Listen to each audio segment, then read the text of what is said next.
Choosing the maintenance metrics. There are a few key steps to take when choosing the maintenance metrics that make sense for your organization.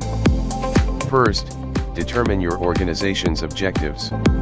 Second, formulate a broad strategy to meet these goals. Third, associate each goal with a measurable KPI, emphasizing its significance.